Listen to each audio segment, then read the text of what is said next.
نفس امارہ وہ نفس ہے کہ جو مکمل طریقے سے شیطان کے شر، اس کے مکر و فریب اور اس کے ہتھ کنڈوں میں مکمل ساتھ دیتا ہے۔ قرآن کریم کی سورہ النساء کی آیت نمبر 76 میں 76 میں اللہ پاک ارشاد فرماتا ہے تم شیطان کے دوستوں سے جنگ کرو۔ تو یہاں نفس امارہ جو شیطان کا پورا ساتھ دیتا ہے، تو اس کے خلاف بھی جنگ لڑنی ہے۔ سب سے بڑا جہاد اپنے نفس کے ساتھ ہے۔ یہ جہاد انسان کو اپنے باطن دشمن یعنی نفس امارہ کی امارگی سے لڑنے کی دعوت دیتا ہے۔ حضرت انسان جتنا زیادہ اپنے کسی دشمن یا دوست کو سمجھتا ہے، اتنا ہی زیادہ وہ اس کی کمزوریوں کو اور اس کی طاقتوں کو بہتر طریقے سے جانتا ہے۔ آج کا جو ہمارا موضوع ہے، اس میں ایک چیز جاننا بے حد ضروری ہے، وہ ہے کہ نفس کی کمزوریاں کیا ہیں، نفس کس طرح سے ہمارے قلب پہ قبضہ جمائے بیٹھا ہے، اور نفس کی کون کون سی بیماریاں ہیں کہ جنہیں ہمیں ہر حالت میں ہر مسلمان پر یہ فرض ہے کہ انہیں دور کیا جائے، جن میں کینہ، حسد، بخل، تکبر، انا کہ میں کچھ ہوں، یہ تمام کچھ بڑی بڑی بیماریاں ہیں۔ بسم اللہ الرحمن الرحیم، صلی اللہ علی حبیبہ محمد وآلہ وسلم۔ السلام علیکم ورحمۃ اللہ وبرکاتہ۔ جیسا کہ ہماری 2 ویڈیوز آلریڈی یوٹیوب پر موجود ہیں جو کہ تصوف کی تے، پہلا نقطہ توبہ، دوسرا نقطہ ترک، اور آج تیسرا نقطہ ہے یعنی تزکیہ۔ جیسا پچھلی ویڈیو میں نے بتایا کہ توبہ اور ترک آپس میں کتنی زیادہ اہمیت رکھتے ہیں۔ بغیر ترک کے توبہ جو ہے وہ کامل نہیں ہوتی کہ جب تک اس گناہ کو چھوڑ نہ دیا جائے۔ ویسے ہی ترک اور تزکیے کا بھی آپس میں بہت زیادہ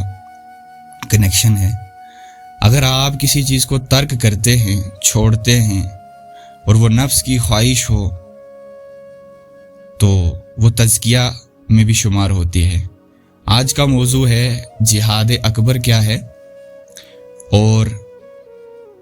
تزکیہ کیا ہے، اسے مکمل طور پہ سمجھنے کی کوشش کریں گے۔ جنہوں نے بھی تزکیہ کیا اور اس میں کامیابی حاصل کی، اپنے نفس کو پاک کرنے میں، اپنے نفس کی صفائی کی، اللہ جل شانہ الکریم کی عطا سے ان تمام کو اللہ نے اعلیٰ اعلیٰ مقام عطا کیے۔ کسی کو مقام فنا، مقام بقا ملا، ولایت بھی ملی، کلندر بھی بنے، غوث بھی بنے، کتب بھی بنے، ابدال بھی بنے، شاہ العالم بنے، شیخ العالم بنے، سلطان العارفین بنے، سلطان الفقراء بنے۔ یہ تمام جو لقب ہیں، یہ تمام جو درجات ہیں، یہ انہی لوگوں کو ملے جنہوں نے تزکیہ کیا، نہ کہ صرف علم کو پڑھا اور اس پہ عمل نہیں کیا، بلکہ علم سیکھا، تصوف کی تعلیمات کو حاصل کیا، پھر توبہ کر کے اللہ کی طرف رجوع کی، پھر ترک کرنا شروع کیا، اپنی خواہشات کا ترک کرنا شروع کیا، دنیاوی چیزوں کا ترک کرنا شروع کیا، اور پھر تزکیہ نفس کرنا شروع کیا۔ اور جب تزکیہ کرنا شروع کیا اور تزکیے میں کامیابی حاصل کی تو اللہ تعالیٰ سے ایک تعلق پیدا کر لیا۔ اسی تعلق کو ہم محبت کا تعلق کہتے ہیں، اور محبت سے آگے پھر صدق، صفا، پھر وفا اور ورع، اور آخر کار میں فنا فی اللہ بن گئے۔ تو جہاد اکبر ایک حدیث میں آتا ہے کہ آپ نبی اکرم نور مجسم صلی اللہ علیہ وسلم نے صحابہ اکرام رضوان اللہ علیہم اجمعین جب جنگ سے لوٹے تو کہا آپ جہاد اصغر سے جہاد اکبر کی طرف آ گئے ہیں۔ تو صحابہ اکرام رضوان اللہ علیہم اجمعین نے عرض کی یا رسول اللہ کیا اس سے بڑا بھی کوئی جہاد ہے؟ فرمایا ہاں، اپنی خواہشات اور اپنے نفس پہ قابو حاصل کرنا اور اپنے نفس کا تزکیہ کرنا، یہ جہاد اکبر کہلاتا ہے۔ اور اس کا قرآن پاک میں حکم بھی ہے، اور بالخصوص جو شیطان کے ساتھی ہیں ان کے ساتھ لڑو، یہ اللہ کا حکم ہے، اور شیطان کے ساتھی خناس ہیں، یہ خبیث ہیں، یہ حمزات ہیں جو آپ کو ہر وقت آپ کے قلب کو، آپ کے ذہن کو اور آپ کے باطن کو کہیں نہ کہیں سے بیماریوں میں مبتلا کرنے کی کوشش کرتے رہتے ہیں۔ وسوسے تو ڈالتے ہی ہیں، حالانکہ ان وسوسوں پر عمل کرواتے ہیں آپ سے، یہ اتنا زیادہ آپ کو وسوسے ڈال کر ایک ایسی جگہ پر لے جاتے ہیں۔ نفس کا کام کرنے کا طریقہ اگر آپ کو پتہ چل جائے تو نفس کو قابو کرنے کا ایک بہتر سبب بن جائے گا۔ اہم طریقہ تزکیہ نفس یا خود کو پاکیزہ بنانے کا عمل ہے۔ اس عمل کے چند اہم پہلو ہیں، آئیے نفس کو اور بھی بہتر طریقے سے جاننے کی کوشش کرتے ہیں کہ نفس میں کس طرح کی بیماریاں پائی جاتی ہیں، جن میں سب سے پہلے لطیفہ قلب یعنی آپ کا دل میں کچھ بیماریاں پائی جاتی ہیں جو دل کے آس پاس پردہ رہتی ہیں بن کر، جو اللہ کے، جب حضرت انسان کا دل صاف نہیں ہوتا، پاک نہیں ہوتا، تو وہ اتنا زیادہ نور سمیٹنے کے قابل نہیں ہوتا، کیونکہ اس کا قلب ایک طرح سے یوں سمجھ لیں کہ سویا ہوا ہے اندھیرے میں۔ بیماریاں جو لطیفہ قلب کے آس پاس ہیں، حسد ہے، بغض ہے، کینہ ہے اور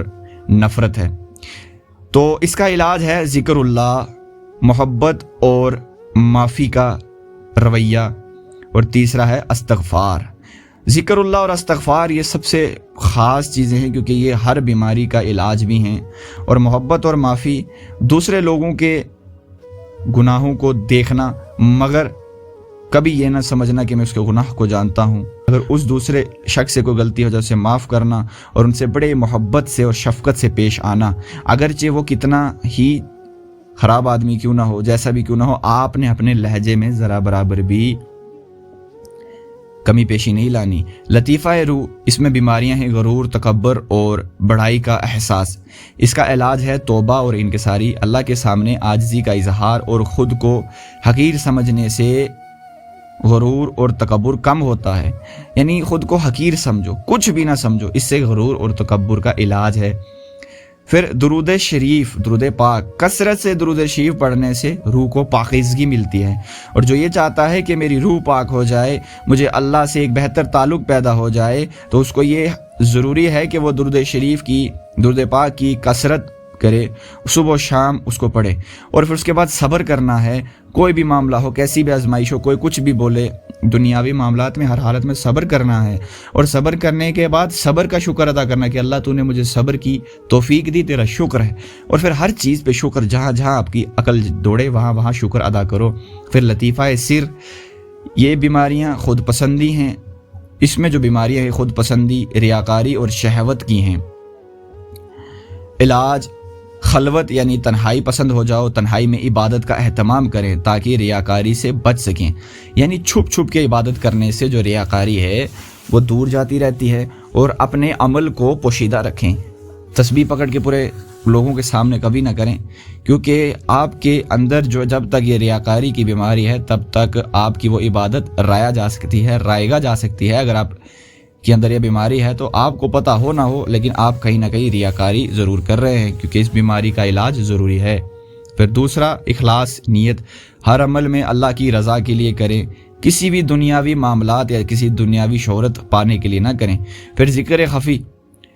خفی یہ ایک بہت اہم چیز ہے جسے ہم باطنی ذکر کہتے ہیں، دل کا ذکر کہتے ہیں۔ دل میں اللہ کو خاموشی سے یاد کرنا، ذکر کریں تاکہ نفس کو ریاکاری سے محفوظ رکھا جائے۔ یہ جتنی بھی بیماریاں ہیں ان کا علاج ایک ایک لطائف سے ہے جو ہمارے سینے میں موجود ہیں، اور یہ تمام بیماریاں نفس کی ہیں، تو لیکن اس نفس نے ان لطائفوں کے ساتھ رکھی ہیں تاکہ یہ جو شخص ہے، یہ اس کے جو لطائف ہیں جن میں اللہ کا نور داخل ہوتا ہے، مرکز ہے روشنی کا، اس میں داخل نہ ہو جائیں۔ اگر اس میں داخل ہونا شروع ہو گئی تو کہیں نہ کہیں نفس کمزور پڑ جاتا ہے، لطائف طاقتور ہو جاتے ہیں، اور بندہ حضرت انسان جو ہے اللہ کے قرب میں جانا شروع کر دیتا ہے۔ اب لطیفہ خفی کے پاس جو بیماریاں ہیں وہ ہے خوف اور مایوسی۔ اب دیکھیں، لوگوں کو یہ چیز کی خبر ہی نہیں ہے کہ مایوسی جو ہے وہ شیطان کا ایک بہت بڑا اور نفس کا ایک بہت بڑا ہتھیار ہے۔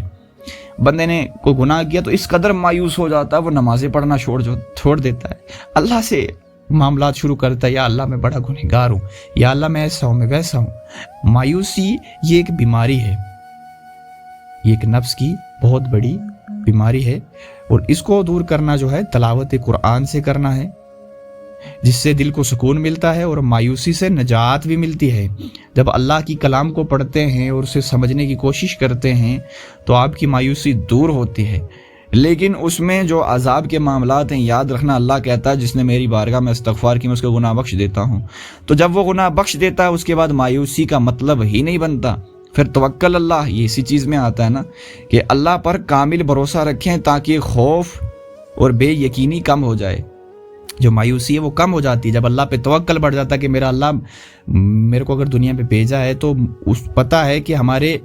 بڑے بڑے بزرگوں نے بھی کہا ہے کہ ہم سے بھی غلطیاں ہوئی ہیں، تو اللہ نے انہیں بخشا، انہیں ولایت کا مقام عطا کیا ہے، تو ہم تو پھر بھی چھوٹے چھوٹے بچے ہیں، کم علم ہیں، تو اللہ پھر بھی کرم کرے گا انشاءاللہ۔ صالح صحبت، نیک لوگوں کی صحبت سے دل کو سکون ملتا ہے اور خوف سے نجات حاصل ہوتی ہے۔ پانچواں ہے لطیفہ اخفا، بیماریاں جن میں نیت کی خرابی، ہماری نیتیں خراب ہوتی ہیں، ہمارا جو سوچ ہے اس میں خرابی پیدا ہو رکھی ہوتی ہے، یہ اخفا کا معاملہ ہے، اور جس کی وجہ سے ہم اللہ سے دوری کا احساس ہوتا ہے ہم کو۔ ٹھیک ہے، اس کا علاج کیا ہے؟ مراقبہ، یعنی خود کا محاسبہ کرنا، اپنے خیالات پر توجہ کرنا کہ میرے اندر کیسے کیسے خیال پل رہے ہیں، میری نیت کیسی ہے کیسی نہیں، سوچ پہ توجہ کرنا، اور نفس کی خرابی جانے کہ نفس کی خراب نیتیں کیا ہیں اور نفس کی کون کون سی نیتیں میرے ذہن میں گھوم رہی ہیں۔ پھر نوافل اور تہجد سے اس کا علاج سب سے بہتر طریقے سے ہو سکتا ہے، اور ہر بیماری کا علاج نوافل اور تہجد سے، کیونکہ ہر بیماری جو ہے جب عبادت کے بعد آپ یہ سب کام کرتے ہیں، مراقبہ کرتے ہیں، خود پہ غور و فکر کرتے ہیں، درود و سلام پڑھتے ہیں، تو یہ تمام بیماریوں کا علاج یہی ہونا شروع ہو جاتا ہے۔ لیکن ایک ایک لطائف پر، ایک ایک بیماری پر کام کر کے آپ کو اس کو اپنے قلب سے، اپنے نفس سے باہر کرنا ہے۔ پھر استغفار فی اللہ، اللہ کی رضا اور اس کے قرب میں خود کو ڈبوئیں تاکہ نیت اور ارادے کی خرابی جو ہے دور ہو جائے۔ پھر لطیفہ نفس، نفس تمام بیماریوں کی جڑ ہے، اس ہی کی وجہ سے تمام بیماری ہمارے لطائف کے ساتھ ہیں، مگر ہمیں یہ جاننے کی ضرورت ہے کہ اس کا کام کرنے کا طریقہ تو آپ کو سمجھ میں آ گئی، کس طریقے سے ہمارے لطائفوں کو اس نے جکڑ رکھا ہے اور ایک ایک بیماری لگا رکھی ہے، تاکہ یہ ہمارے جو لطائف ہے اللہ کا نور حاصل نہ کر سکے، کیونکہ کوئی بیماریاں ایسی رہتی ہیں وہ بہت خطرناک رہتی ہیں کہ جس کی وجہ سے حضرت انسان الجھا رہتا، پھنسا رہتا ہے۔ تو نفس جیسے کہ شہوت، حرص اور غضب، اس کا سب سے بہتر علاج جو ہے نفس کا بزرگ بتاتے ہیں نفس کو قابو کرنے کے لیے، وہ ہے روزہ رکھنا۔ نفس کی خواہشات کو کنٹرول کرنے کے لیے بہترین چیز ہے روزہ، کیونکہ روزے میں آپ آنکھ کا، زبان کا، ہر چیز کا خیال رکھتے، تو اس میں کیا ہے آپ کو پرہیز بھی ہوتا، خواہشات، میکسیمم خواہشات کو آپ ترک کر دیتے، جس میں فلمیں، ڈرامے، گانے باجے تمام چیزیں آتی ہیں۔ پھر ہے مجاہدہ، نفس کے خلاف جد و جہد کریں، حد الامکان کوشش کریں اسے ہرانے کی، اس کی خواہشات پر قابو پانے کی۔ توبہ اور تزکیہ، سب سے پہلے جو پچھلی ہماری دو موضوع رہ چکے ہیں، توبہ کرنا اور پھر ترک کرنا گناہوں کا، یہ بھی نفس کے خلاف ایک بہت بڑی جد و جہد اور کوشش رہتی ہے۔ تزکیہ نفس کا جو مین مقصد ہے انسان کو اس کی منفی جذبات اور خواہشات سے پاک کر کے اللہ تعالیٰ کے قریب کرنا ہوتا ہے۔ اس عمل کے چند اہم پہلو ہیں: احتساب نفس، اپنی ذات کا محاسبہ کرنا اور اپنے اعمال کا جائزہ لینا، روزانہ رات کو اپنے دن بھر کے اعمال کا جائزہ لینا کہ ہم نے کون سی نیکی یا بدی کی اور اپنی غلطیوں سے سیکھنے کی کوشش کرنا۔ پھر اللہ سے دعا مانگنی کہ رب العالمین مجھ سے آج یہ غلطی ہو گئی، مجھے کل سے اس غلطی کے اوپر پوری نظر رہنی چاہیے، اپنی نظر کو پوری طریقے سے کھول کے رکھنا۔ صبر و تحمیل، نفس کو قابو میں رکھنے کے لیے صبر کی ضرورت ہوتی ہے، خاص طور پر جب انسان پر مشکلات آئیں۔ صبر اور شکر کی عادت ڈالنے سے نفس میں برداشت پیدا ہوتا ہے اور انسان کو مشکلات میں تسلی ملتی ہے۔